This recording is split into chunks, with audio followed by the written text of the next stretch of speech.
Buenas tardes. En nombre del Ayuntamiento de Almansa y de la Concejalía de Cultura, le queremos dar las gracias por estar esta tarde y acompañarnos en esta tercera actividad de los 15º Encuentros Literarios de la Universidad Popular de Almansa.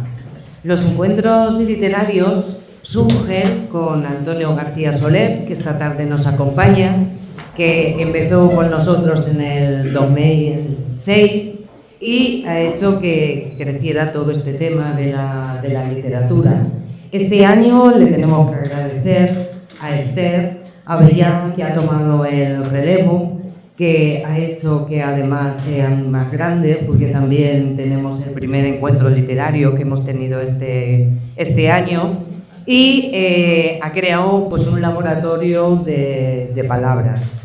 Dar las gracias también a todo el grupo joven de cultura, de voluntarios que están colaborando con nosotros, que esta tarde han grabado un podcast y que comenzaron su andadura en el tema literario el año pasado, justo pues casi un día como hoy, porque mañana es el Día Mundial de la Poesía, y comenzaron el año pasado, el mismo día 21. Entonces hoy, gracias a Nuria Ortega Riba, que nos acompaña, vamos a celebrar por adelantado, que esta tarde lo podemos alargar hasta las 12 de la noche, y así ya nos sirve de celebración del día.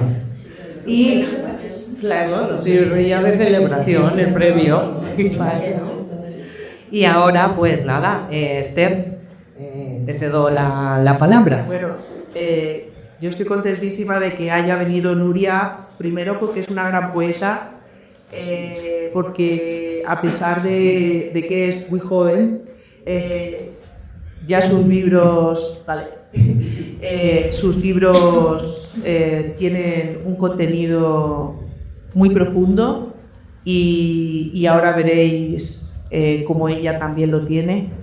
Y nada, pues darle las gracias a todos por haber venido y por acompañarnos en estos encuentros que yo creo que sin público son imposibles, y para los autores es muy importante tener una ventana donde poder expresarse y donde poderse dar a conocer. Entonces, nada más, vamos a empezar. Comienzo presentando a Nuria. Nuria Ortega Riba es de Almería, nació en 1996. Es graduada en Filología Hispánica por la Universidad de Almería y cuenta con varios másteres, entre ellos el máster en Estudios Literarios y Teatrales de la Universidad de Granada. En 2021 recibió el premio Adonais por su poemario Las Infancias Sonoras, del que el jurado destacó la naturalidad con la que actualiza la tradición, la vuelta de tuerca expresiva que aplica al lenguaje coloquial y la mirada de asombro sobre el mundo y la memoria.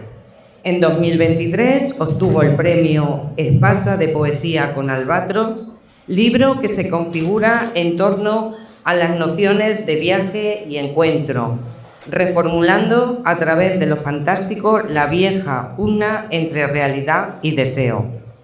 Otros tantos poemas de la autora han aparecido en revistas como Anáfora, Litoral, Estación Poesía, Quimera y Casa País, para la que también escribió un texto sobre su ciudad natal, Almería, o Cómo aprender a volver. Asimismo, colabora de forma recurrente en publicaciones digitales como La Contracosta, donde pueden leerse sus ensayos literarios, Verborrea, Retales, Islas, un texto en torno a la ficción y la memoria.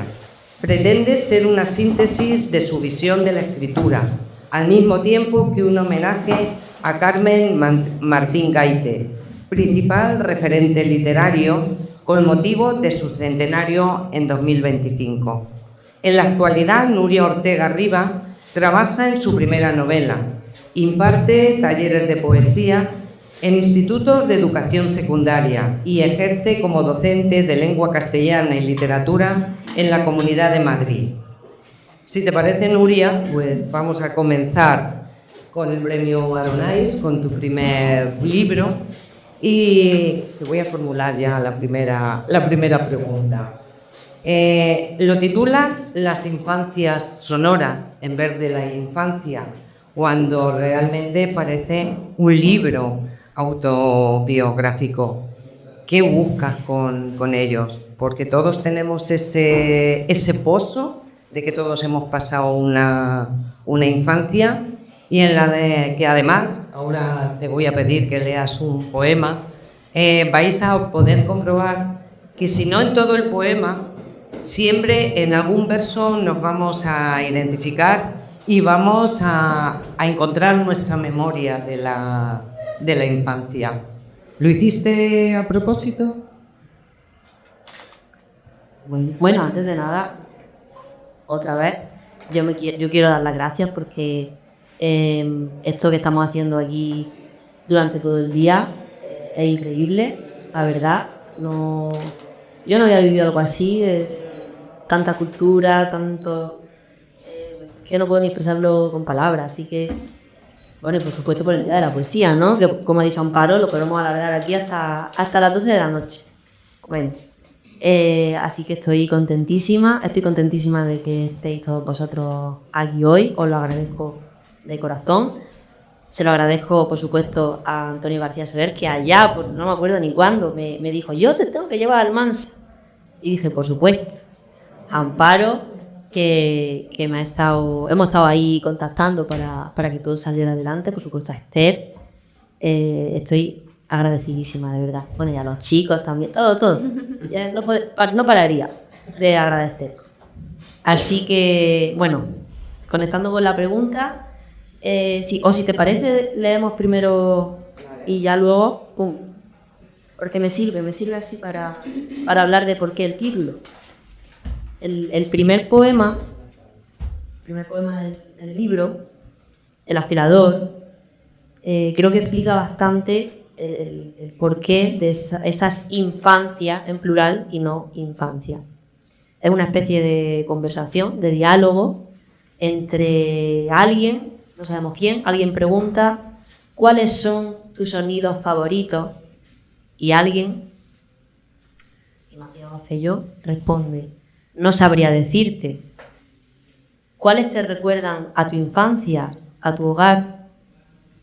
Pues las llaves de mi madre al llegar a casa por la noche, la risa de mi abuela, el silbido de mi abuelo, las piedras del chalet cuando jugaba a los piratas, la ola rompiendo pero solo en mi mar, el inicio de alguna canción de La Oreja de Van Gogh, la música de ambiente del centro comercial, el cucú de las mañanas de julio y agosto, las cigarras, la lluvia, las voces de los niños, los columpios oxidados y el afilador. Entonces, no sabría decirte. Yo...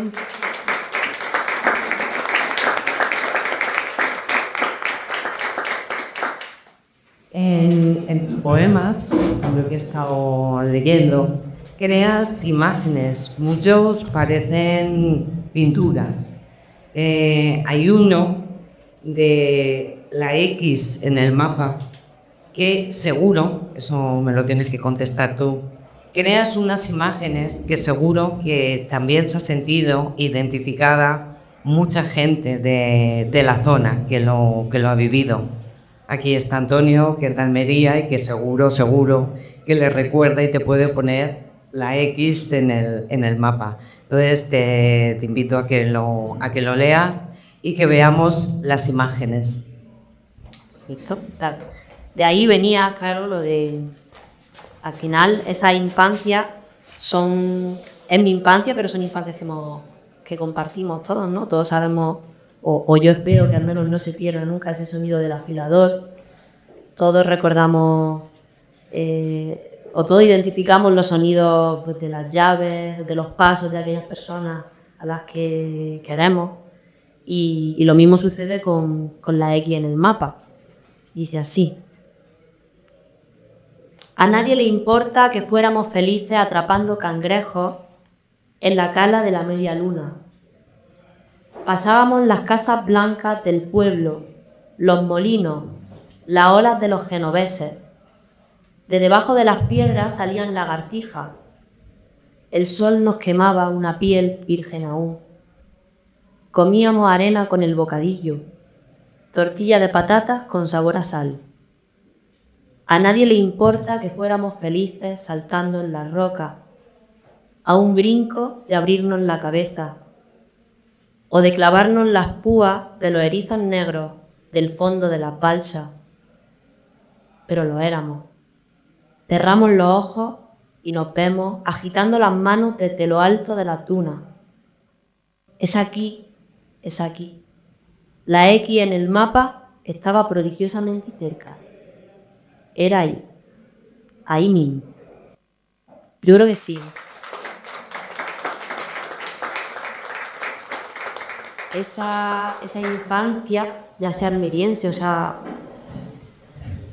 pues sí, claro, mira, gente de Almería me dice, otro día unos chicos en un instituto, chicos de la lucha, de la zona del Levante almeriense, me decían, es que yo he veraneado en esas playas, que mis veranos de la infancia eran eso, y es inevitable. Y gente que no conozca esas playas, pues igual no reconoce cuando yo hablo de la media luna, o hablo de los genoveses, o ando con Monsul, pero creo que son vivencias, ¿no? Que de la misma manera esos veranos interminables.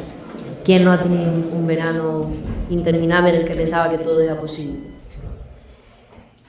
Aunque no conozcamos la zona, hacemos el recorrido por esas casas blancas, por esas pozas, nos imaginamos siempre el erizo pinchado en el pie, llorando, y el resbalón en las rocas. Es fácil de imaginar, aunque no conozcamos, lo podríamos aplicar a cualquiera de las zonas. Entonces es una infancia compartida, como tú dices. Antes también reflexiones duales es una de las cosas que a mí me ha llamado la atención, como en tan pocos versos te puedes identificar con un padre y con un hijo. Entonces me gustaría que leyeras ese poema cuando mi padre me decía. Veréis como en muy pocos versos podemos pensar como padres y como niños que fuimos.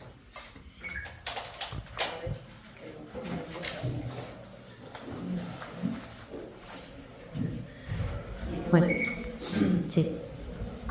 Cuando mi madre me decía, bueno, esto es una de las palabras que yo no sé por qué, no suelo leer nunca. Pero bueno, hace poco lo leí y pensé, es un poema que ahora me remueve cosas. Y dice así. Ahora entiendo cuando mi padre me decía, si quieres patinar, ponte el casco. Como buen adolescente rebelde, yo asentía, sí. Lo cogía delante de él y lo volvía a dejar cuando se daba la vuelta. Ahora entiendo, porque a todo niño le diría yo lo mismo sin pensármelo dos veces. ¿Qué necesidad de conocer tan temprano el sabor en la sangre? Y es raro, porque desde este tiempo de ahora, marrón ya y no naranja, una voz de niña piensa en este cuerpo adulto. Pero papá, yo solo quiero patinar. Claro, si lo pienso, es verdad, está esa dualidad, ¿no? Esto lo sigo sin ponerme el casco, Tengo una herida que me hice en Navidad, que me caí patinando, por poco más que me quedo sin rodillas, y luego mi madre me echó la bronca, en fin, o sea, que nunca aprendo. Pero yo creo que escribí este poema en su momento y no le daba el valor que ahora, pensándolo, le puedo dar, porque pues eso, si lo pienso, al final para el doble camino es imaginarte siendo adulta y al mismo tiempo recordarte siendo niña. Y cuando eres, ¿qué hay más adulto que intentar proteger la infancia? Que intentar proteger a los niños, ¿no? Para que los niños no sufran, para que los niños no conozcan tan temprano el sabor de la sangre, aunque sea con una tontería como caerse patinando. Y ahora me di cuenta de eso, y en su momento, claro, eres niño, no eres consciente, tú solo quieres, pero ¿por qué no me dejas patinar? ¿Por qué eres así? Pero cuando creces, pues sí te das cuenta que... Es que hay que, claro, hay que... Es que eso, ese proceso, ¿no? de convertirse en adulto es también querer proteger a esos niños que aún ni siquiera identifican, bueno, por supuesto ni los peligran, ni llegan a hacer ese cambio, ¿no? Por eso yo veía la novedad y veo reflejado el título de las infancias sonoras, porque también eres capaz de ponerte como niño o niña que fuiste en ese lugar de decir, pero no me calientes la cabeza, que yo lo que quiero es salir a divertirme. Entonces lo piensas desde adulto como padre y también como niño.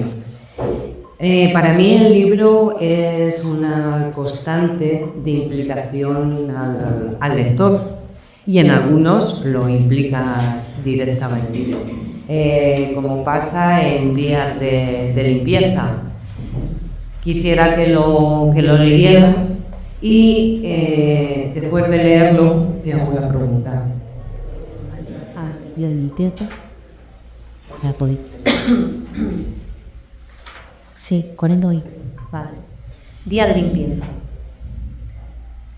Cuando limpia y abren las ventanas de los cuartos y del salón, el aire busca una salida, atraviesa la estancia, traza una corriente invisible que segmenta el aire contenido, choca con los muebles y los cuerpos, les pule la arista. A veces me pregunto si el gato, cuando mira el cruce de camino, si bulle incorpóreo y transparente, como un fantasma graciosete que errante vaga de aquí para allá, de allá para aquí. Desde mi ignorancia, así me imagino a los átomos, y al ADN, y a la idea, y a nosotros mismos. Pues eso, cuando limpia y abre la ventana, ocurre algo sorprendente que difícilmente ves.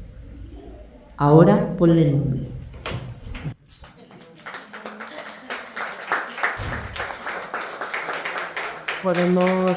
Podemos preguntar a todos y a todas qué nombre le pondrían. O te lo preguntamos a ti, ¿tú cuál le pondrías? Y después en el turno de preguntas reflexionen y nos digan. Claro, ¿qué nombre le pondría? Pues yo le puse día de limpieza precisamente porque no era capaz de ponerle un nombre a ese sentimiento, a ese momento, ¿no? De darse cuenta de que algo pasa, como nos pasa en el cuerpo, en la mente, cuando abrimos unas ventanas, literal y metafóricamente, y de repente entra el aire y de repente lo observo, como si se pudiera observar el aire o el viento. Nos quedamos así, mirándolo, y algo nos pasa. Y yo no fui capaz de darle nombre, como me pasa constantemente. Son lo inefable, es de esto, pues hemos estado hablando muchísimo, de la poesía. Y por eso también digo, pues eso es algo que yo digo mucho. Cuando no soy capaz de decir, no sé decir algo, no sé ponerle nombre, digo, pues eso. Ahora ponle nombre tú porque yo no soy capaz. Y lo intento a través de la poesía y no soy capaz y no voy a ser capaz nunca. Voy a tener que echar mano de las metáforas y aún así no voy a ser capaz de hacerlo. Y nos lo venden. Y os lo digo a vosotros, venga, ponedle el nombre a vosotros. Yo me he cansado. Bueno, pues yo creo que al final le podemos poner nombre entre todos. A lo mejor nos surge alguna palabra. Aparte de todos estos poemas que estamos hablando, compartidos, tienes otros que son, como si dijéramos, solo tuyos, que son un diálogo interior, como por ejemplo el poema de las Nurias, Quiero tener un lunar aquí, o Arroz con leche. Los escribiste ahora con la perspectiva del tiempo, de cuando lo escribiste, aunque sea relativamente corto, como sentimientos reales autobiográficos, o son también ficción recogiendo los pensamientos de compañeras, aparte de leerlos. Los tres. Historieta de tu Elica. Bueno, a ver, eran. Sí, este libro. Aquí estoy yo estoy aquí. Falsearé, como siempre se falsea con la literatura, es inevitable, pero yo creo que esto es completamente autobiográfico. O al menos todo parte de lo autobiográfico. El otro también, pero es diferente. Sí, eran yo, está mi nombre muchas veces en el libro, ¿no? Y el poema de la Nuria es un ejemplo. Y el poema de la Nuria es... bueno, son tres poemas además que has dicho que no suelo, igual, no suelo leerlos. Y de hecho el poema de la Nuria no me gusta. Bueno, pues, a ver, quiero tener Yo lo les después. El poema de la Nuria es una conversación entre las diferentes Nurias, que al final es la conversación que toda persona puede tener, pues con sus diferentes facetas, en diferentes momentos del día, de la vida. Y esa, pero siempre están en disputa, ¿no? Pelea. Gracias. 39. Poema de las Nurias. Claro, esto para leerlo es complicado. Voy a intentarlo. Nuria 1 le dice a Nuria 2: eres tonta. Nuria 2 responde: ¿por qué me dices eso? Nuria 1 lo tiene claro. Quiere esto, quiere aquello. Nuria 2 se ríe. ¿Y tú quieres aquello? ¿Quieres esto? Nuria 1 grita: siempre tú, tú y tú. Nuria 2 suspira: y tú siempre yo y yo. Nuria 3 aparece. Mira a las dos Nurias que pelean y dice con ternura: pero vamos a ver, criatura, ¿es que no veis que al andar compartir la misma sombra? Pues un poema que no me gusta, ahora lo leo y no... Practique un poco. No ni... Así. Es una sentaña. Es una conclusión. Sí, bueno. Sí, el espejo... ¿Era el espejo? Quiero tener un lunar aquí en la 26. Es que, claro, son como una parejita de poemas. Que quiero tener un lunar aquí y luego en espejo. Igual.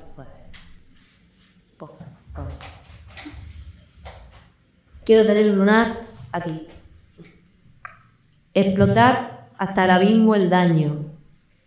Tan idiota y tan pequeña. Niña, adolescente, joven, veinteañera. Vieja muñeca de las que nunca tuve, porque no quise. Y sin embargo, tan maleable hasta el momento, estirando tanto el daño, el defecto inventado, el odio hacia lo propio y la envidia hacia lo ajeno, que digo en voz baja ante el espejo: quiero tener un lunar aquí, debajo del hombro. Qué complicación pudiendo decir simplemente: quiero ser otra, no la que soy. Qué cosa tan horrible.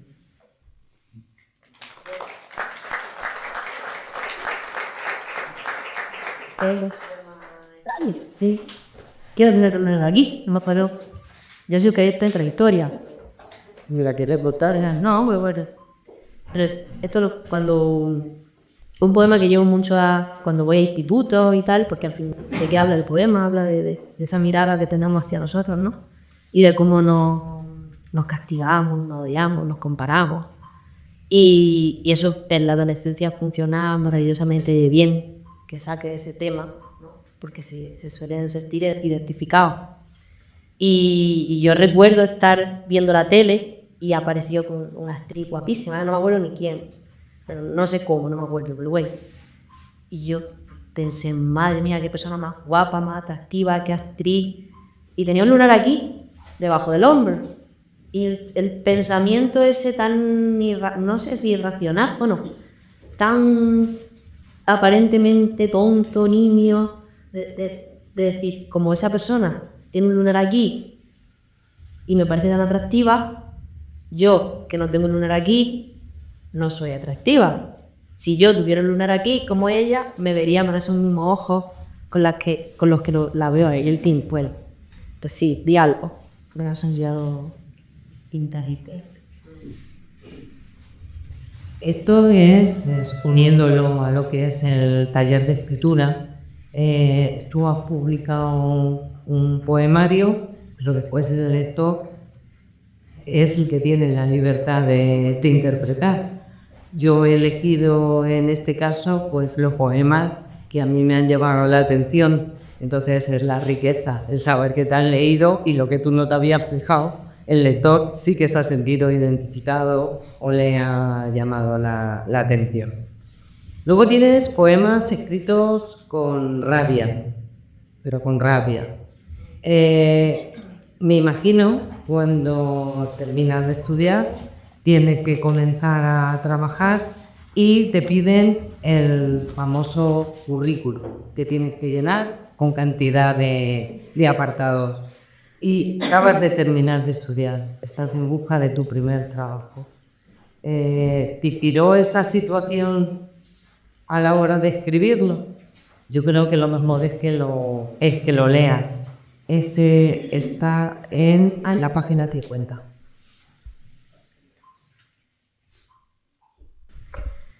Trato de escribir un CV. Tanta rabia. ¿Se pone primero la carrera o el máster? Tanta rabia. Y en experiencia laboral, todo sin contrato. Tanta rabia. Actitudes. ¿Sirve saber estar en soledad? Tanta rabia. Idioma. Inglés, francés. Sé decir 3 palabras en japonés. Un par de comidas en chino y coreano. Dar las gracias en noruego. Algún nombre en alemán. Y saludar en maorí. Español nativo, por supuesto. Tanta rabia. ¿Títulos? Entonces no, ahí ya son libres. Tanta rabia. Carné de conducir después de 5 intentos. Tanta rabia.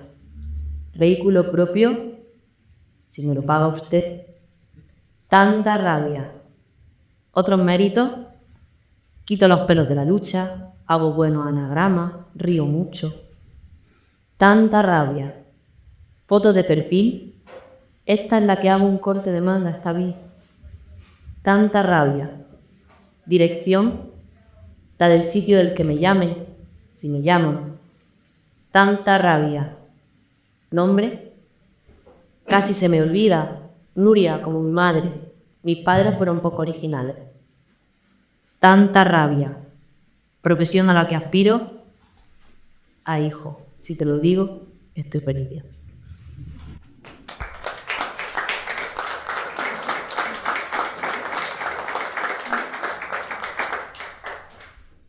Y vamos a hablar otra vez de literatura y escritura.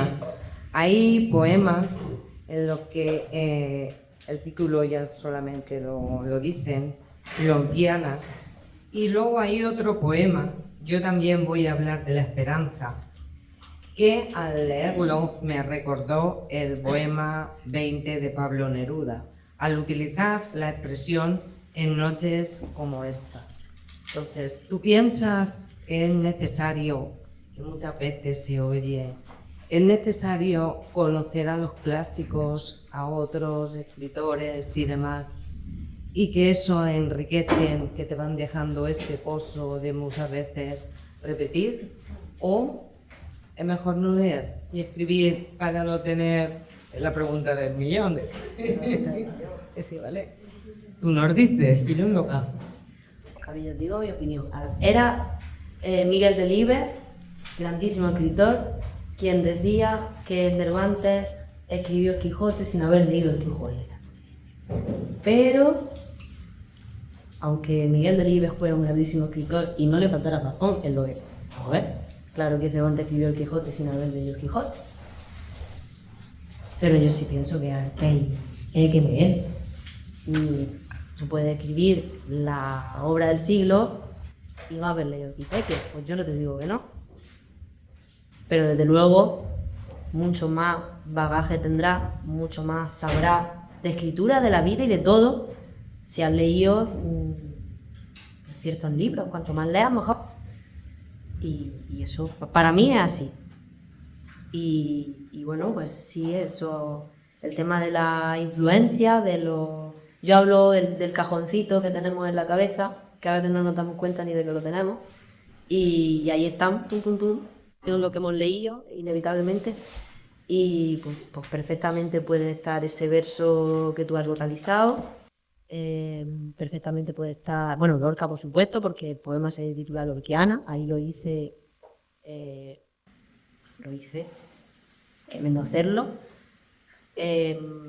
Luego también ese poema, el de Yo también voy a hablar de la esperanza, ahí está César Vallejo, porque César Vallejo tiene un poema que es, voy a hablar de la esperanza, creo, claro, y entonces yo dije, pues yo también voy a hablar de la esperanza, y César Vallejo en ese poema no habla de la esperanza, de hecho un poema tristísimo, que acaba diciendo yo sufro solamente.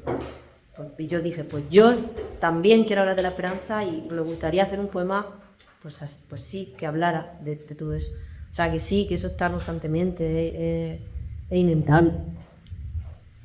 Leo el que te parezca.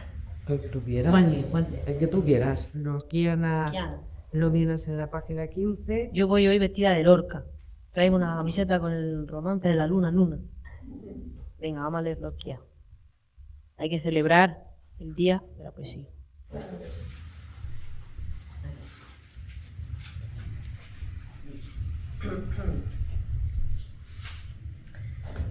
Por la noche, cuando viene la pena, está la abuela triste, tremendamente triste. Yo no sé si tiene ella lágrimas en los ojos o si le han quedado huecos como pozos en el fondo de la olla. Yo no sé si ella lleva el pelo gris por dentro de su alma o si todavía canta esas estrofas antiguas que la ponían contenta. Si a mí me duele, si me duele como si me clavaran una cruz torcida en la carne y seguirá doliendo así que pase el resto de la vida. Si a mí me duele, ay la abuela, 3 agujas de azafrán tiene en el pecho, una pena negra y 2 pajarillos muertos.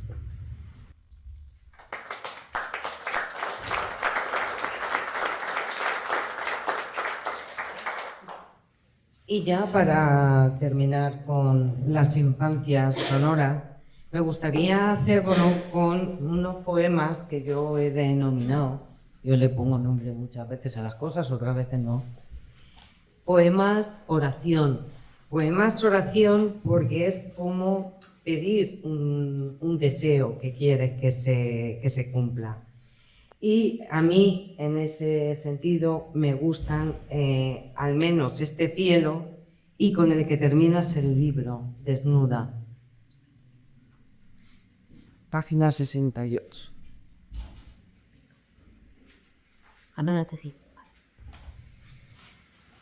Al menos este cielo. Hace frío. Me acerco a la ventana para echar la cortina. Veo unos colores extraños en la pared del edificio de enfrente. Me asomo y miro al cielo abierto a la derecha. Es una puesta de sol preciosa. Decido repetir este ritual cada tarde. Me digo, si no tengo el mar para mirar, al menos que este cielo me llame por mi nombre. Esa votación. Sí, tía. Sí. Lo hago mucho eso de poema oración, porque pienso, porque por estos pensamientos mágicos absolutos, que con la palabra pues voy a conjurar aquello que sé, que quiero. Lo que se escribe, Lo que se escribe, a veces se cumple. ojalá, o aquí. Y yo creo que si terminamos con el último Leo el poema último. del libro, Desnuda, Que yo la creo que- 71. Yo creo que resume bastante, por eso lo puse el último. Por eso puse el primero, el afilador, por eso puse el último. Desnuda. Tanto miedo, tanta gente, un rayo que atraviesa, cargado de mar y de veneno. Ciénaga clara en esta orilla, a donde acuden los guerreros a beber. Llévame a donde siempre haya gaviotas, a donde mire al frente y solo vea agua del color de mi infancia, y nadie hable de cosas que me hieren, de estas bocas de lobo, por ejemplo, o de las migajas de pan porque mueren los mendigos, o de esta costumbre extraña que tenemos las personas de echar sobre los cuentos 100 dunas de sal. A donde van los niños que tuvieron una vez un sueño, ahí quiero ir yo con las manos desnudas y sin nombre.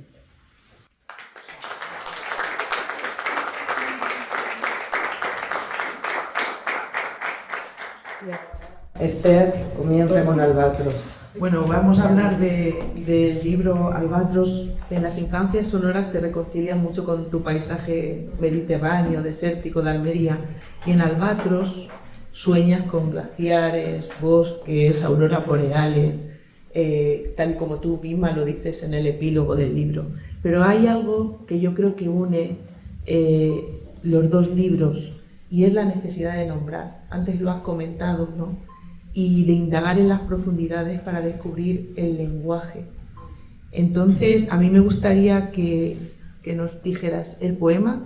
¿Tú crees que el poema es una búsqueda? ¿Una manera de descubrirnos a nosotros mismos? Yo creo que sí, al menos como yo concibo la poesía. Tengo también ahí por ahí un poema que es Perseguidor, en el que está Cortázar, por eso es Perseguidor. Y perseguir es eso, y además a veces no se sabe ni lo que se persigue, pero siempre se busca algo. Y por eso también ese choque de deseo, realidad, todo el rato buscando lo que no se tiene y pues de nuevo conjurarlo a través de la palabra. Yo había marcado aquí, por si quieres leer el poema de Vic.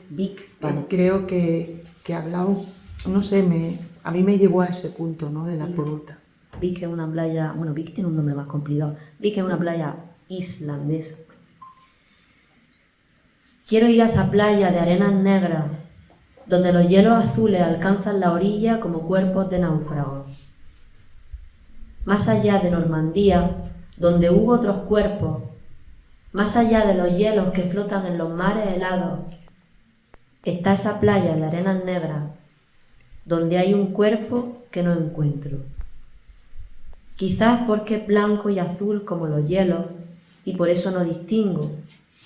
Quizás los peces, tiburones boreales, han hecho de él su santuario y no lo dejan salir porque salir sería entregarlo al mundo de los hombres. El camino, nadie sabe decirme dónde queda para llegar a esa playa de arenas negras, para vagar por esa playa de arenas negras, donde los hielos azules esconden un cuerpo que aún no es cuerpo porque aún no he llegado.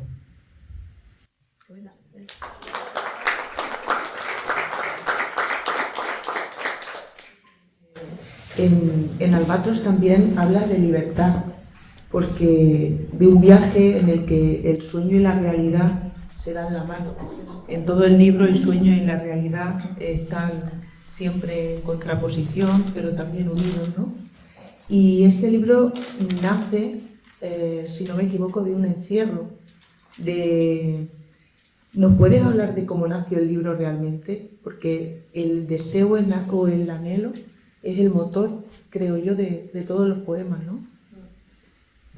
Sí, claro, yo lo planteaba y lo explicaba también en el prólogo, cómo ese encierro era el encierro literal, porque estábamos en la pandemia, estábamos encerrados y por eso también esa necesidad de buscar esos otros paisajes, esos paisajes que yo no llegué a conocer porque se me frustraron ahí un par de sueños, ¿no? De ir a Noruega, de ir a Irlanda,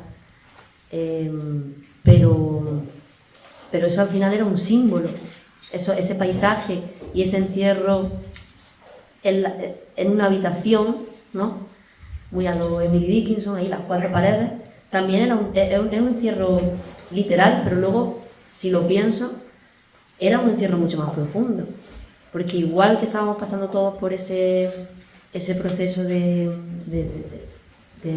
aturdimiento absoluto, de no saber qué hacer, de querer ver el mundo a través de la ventana, de verlo a través de las pantallas y de ver que seguía todo fuera, pero nosotros no sabíamos cómo comportarnos, no sabíamos qué hacer.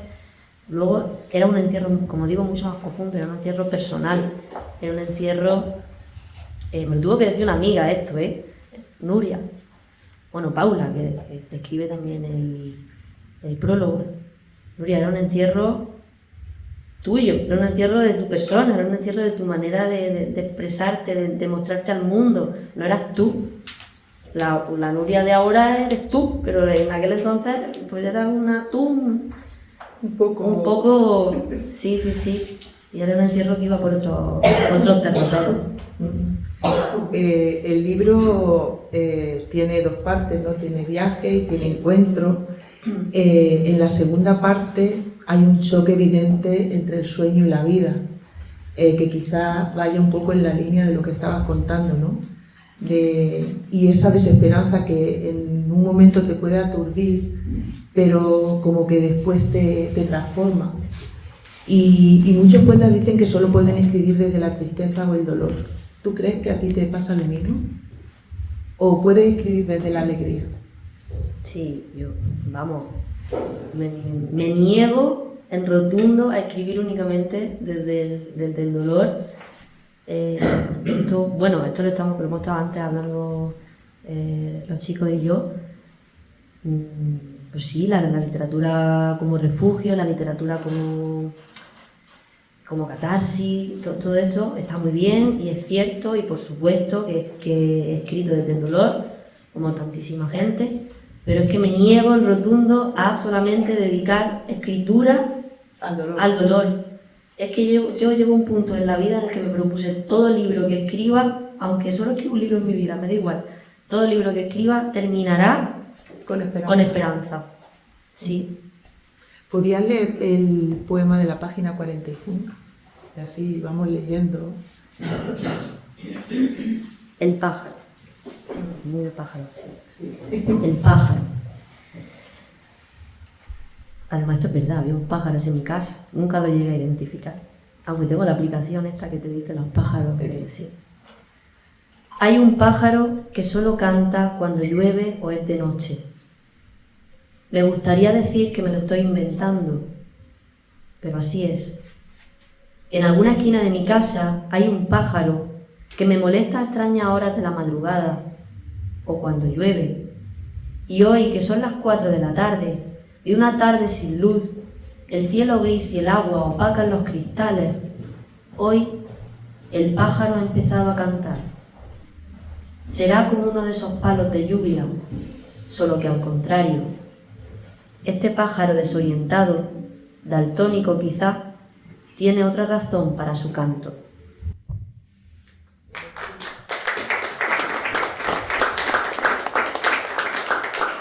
Justamente antes estábamos hablando de las metáforas, ¿no? Cuando uno no sabe cómo nombrar, utiliza la metáfora.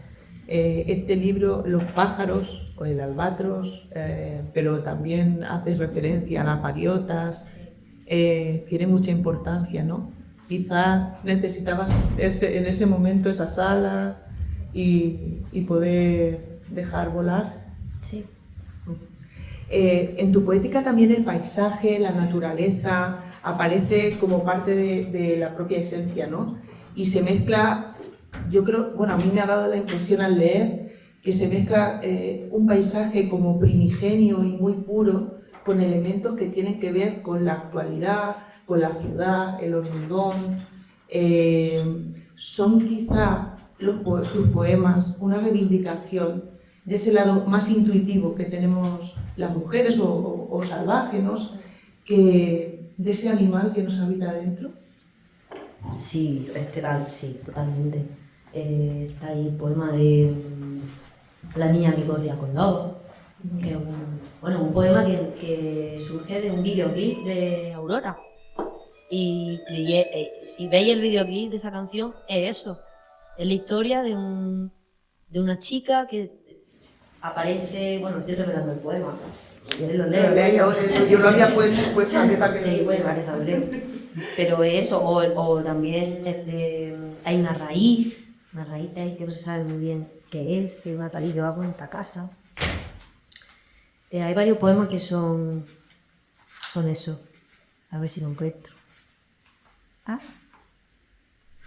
Tiene A ver si es que no sé si es la Ahí. página 3.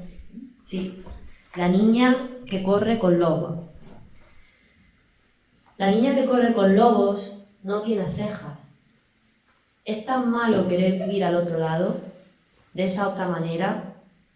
¿No tenemos derecho a hacer de la noche el día, del día un sol de medianoche? Gritar y morder, desprenderme de esta carga, reír y soltarla donde a nadie más le pese. ¿Acaso no tengo derecho? Me pusieron zapatos al nacer, no los quiero. Me vistieron y me enseñaron la lengua de los hombres, no la quiero. Pronto habremos de pagar por ver la lluvia. La niña que corre con lobos viene a por mí. La oigo aullar a una luna verdadera. No tiene cejas, no necesita protegerse los ojos. Lo que ve no le hace daño. Quiero que me enseñe a correr. A mí, que no sé caminar.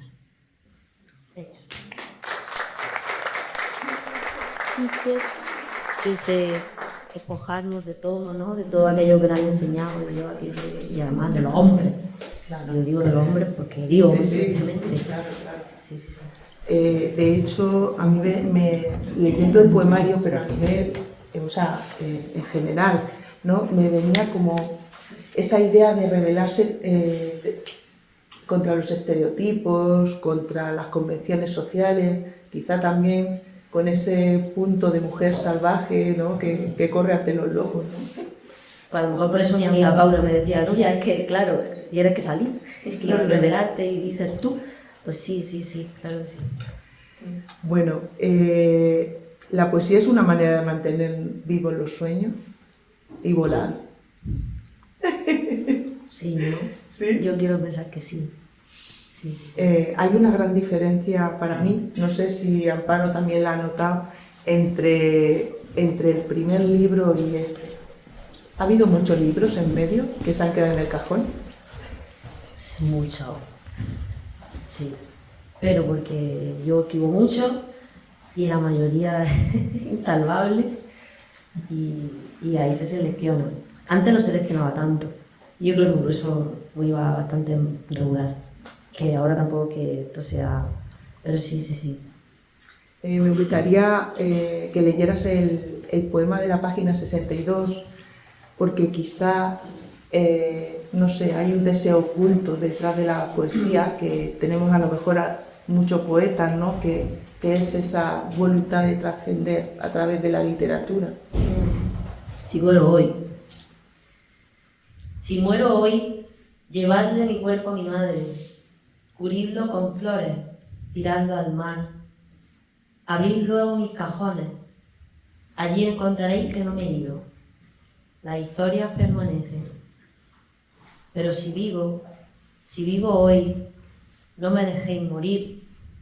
Esto es más difícil, pero mi fe nace del aire. No pido limosna, pan o agua. Pido oídos que vengan al tiempo.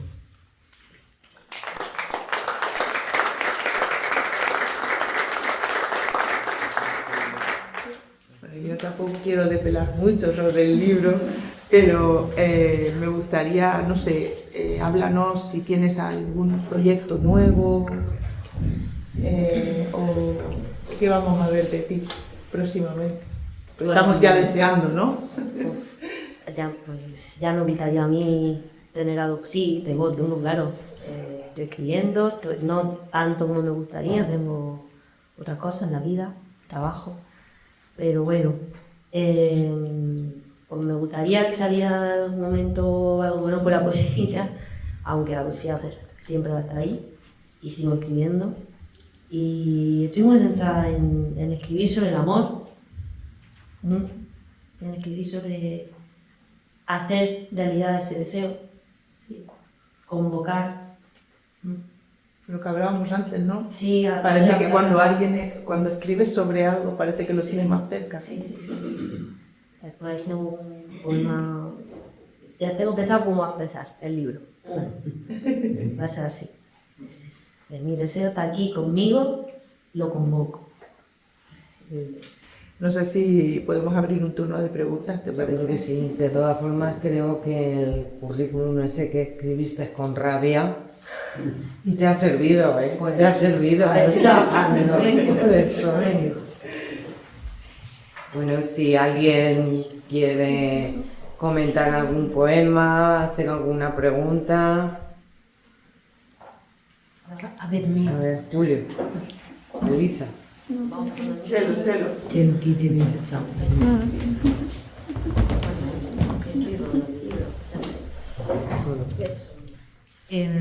Hola, me ha gustado mucho porque lo que estás escribiendo me ha emocionado y sobre todo te he visto a ti muy emocionada en tu primer libro. Veo que te han venido muchos recuerdos o eso me ha parecido. Y a la pregunta que has hecho sobre el aire, yo le pondría libertad. Creo que te identificaría mucho esa palabra. Gracias. Aquí, por libertad, sí, ¿por qué no? Fíjate, hemos encontrado entre todos una palabra. Sí. Elisa, Julio quería. quería preguntar. Pues me gustaría saber por qué en tu libro, en Albatros, segundo, utilizas tanto a tantos animales y se ven tantos pájaros y el lobo, por ejemplo. A mí siempre la naturaleza me ha gustado muchísimo, pero es verdad que cuando escribí Albatros y salió y empecé a moverlo, me acordé de que yo empecé a leer, digo, no sé, por tirar del hilo, ahí a ver lo primigenio dónde estaba, la semilla. Me acordé de que yo empecé a leer con enciclopedias que me traía mi padre cada viernes, porque mi padre compraba los viernes, y entonces iba al campo y volvía pues, con un libro. Y el libro que traía era una enciclopedia para niños, porque yo era una niña. En vez de traerme un cuento, en vez de traerme, no sé. Y era pues, la primera que tengo es sobre el bosque. Y yo me la sé de pe a pa. Yo te puedo decir, como si fuera de verdad un poema o un cuento, me sé esa enciclopedia. Enciclopedia ilustrada del bosque, enciclopedia ilustrada de el mar, de las civilizaciones. Entonces, yo creo que eso también puede estar ahí, ¿no? De ese imaginario que de algún modo pues creó mi padre, como no sé.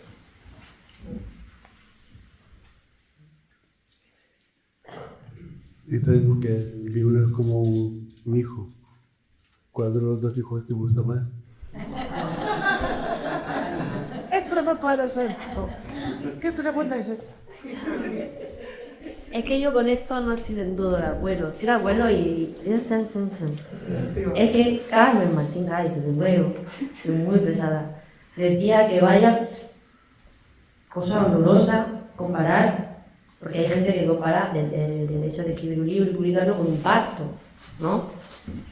Un parto, pues, a nivel emocional puede ser precioso, pero yo no he tenido la experiencia y creo que no lo voy a tener. Me imagino a nivel anatómico, bueno, entonces, claro, en vez de compararlo con mi hijo, a mí me gusta más compararlo conmigo misma, ¿no? Son también muy de Gloria Fuertes y muy de Walt Whitman. El libro, en vez de mi hijo, el libro soy yo, el libro es una parte de mí.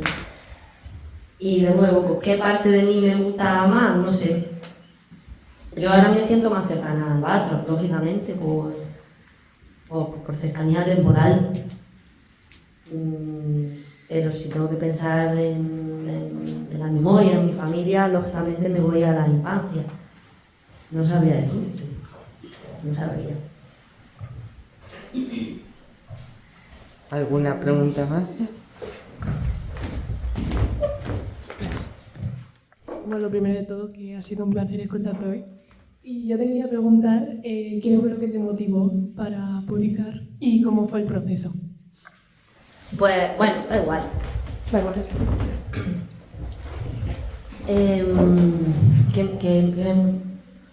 Pues querer enseñar lo que escribía y sí, querer, pues, ya digo, empecé con historias, querer enseñar esas historias, luego los poemas, querer enseñar los poemas pero sobre todo ver que era posible porque había otras personas de mi edad, de mi generación, y yo veía poetas muy jóvenes que estaban publicando sus libros, que se presentaban a premios, con premios de poesía joven, claro, y yo decía, bueno, pues no es tan raro, ¿y por qué no lo puedo intentar yo? Y pues yo lo intentaba, y al final cayó.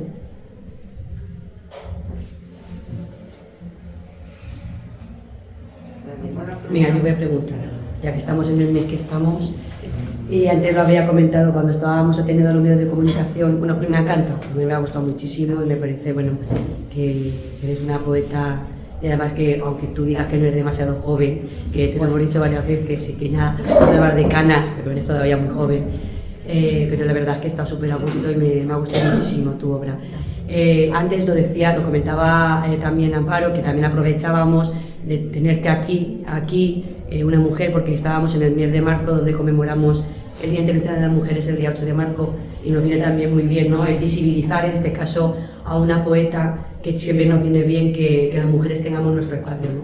Pero ya que estamos también en este mes, me gustaría preguntarte, tú todavía eres muy joven, a lo mejor si te comparas con compañeras poetas anteriores o de edad más avanzada, quizá a lo mejor haya alguna diferencia, pero quiero que me comentes si en algún momento de tu vida artística, a la hora de publicar, a la hora de presentarte a algún concurso, a la hora de compararte con otros compañeros, y digo en masculino, si tú has encontrado alguna diferencia, has encontrado que alguien te ha mirado de distinta manera por ser mujer y no ser hombre. Es decir, si tú, en realidad, esas desigualdades que nos encontramos todas en nuestras vidas, las que tenemos más edad, nos hemos encontrado ya hace mucho tiempo, pero me gustaría saber si en tu mundo también existen estas desigualdades. Vamos a abrir un melón importante aquí. Pues yo podría escribir 20 libros con la poquita experiencia que tengo. Yo no me imagino a la gente que lleve toda su vida publicando lo que podrá seguir de ahí. Yo podría escribir 20 libros de situaciones que he vivido con hombres, concretamente. No solo con hombres, pero humanitariamente, en las que yo a veces no me he sabido desenvolver porque pues luego soy una persona tímida también, soy una persona que quizá en el momento no sepa reaccionar, no sé. Y luego me voy a mi casa y digo, lo que me acaba de pasar, lo que me acaba de decir esta persona, me voy y lo hablo con mi amiga y me dicen, Nuria, es que eso ha sido paternalismo puro, porque por ejemplo lo de, es que eres muy jovencita, yo sé que en general no se dice con una mala intención ni nada, pero hay veces en las que yo me he quedado pensando, este chico, que también es compañero mío poeta, y que quizás más joven que yo, oye, dicen que jovencito eres y tal, empezamos por ahí. Y luego, pues, no, ves que hay todo tipo de situaciones, todo tipo de comentarios, desde estar en una presentación con otros poetas, chicos, y que solamente a mí se me corrija o se me diga cómo debo recitar poesía, cómo debo leer. Es que no pararía. Y yo esto no suelo decirlo, pero es que me encantaría de verdad que se dijera más. Sí. Así que muy bien, muchas gracias por tu pregunta, porque esto da para mucho. O sea que también los hombres te explican cosas, ¿no? Como a todo el rato, vamos, todo el rato. Es increíble. Cartas. Pues muchas gracias, Nuria, por compartir esta tarde del mes de la mujer, del Día de la Poesía, de mañana el Día Mundial, por este recital tan bonito que nos has compartido con nosotros. Muchas gracias a todos. La próxima cita con la literatura no está dentro de los encuentros, pero va a estar dentro del mes del libro. Será el día 24, El leñador, de Mariano Sánchez Soler, que está aquí también con nosotros, porque es el colaborador del taller de escritura, del Laboratorio de las Palabras, junto con Esther. O sea que el día 24, su última novela, El leñador. Os esperamos. Muy bien. Gracias.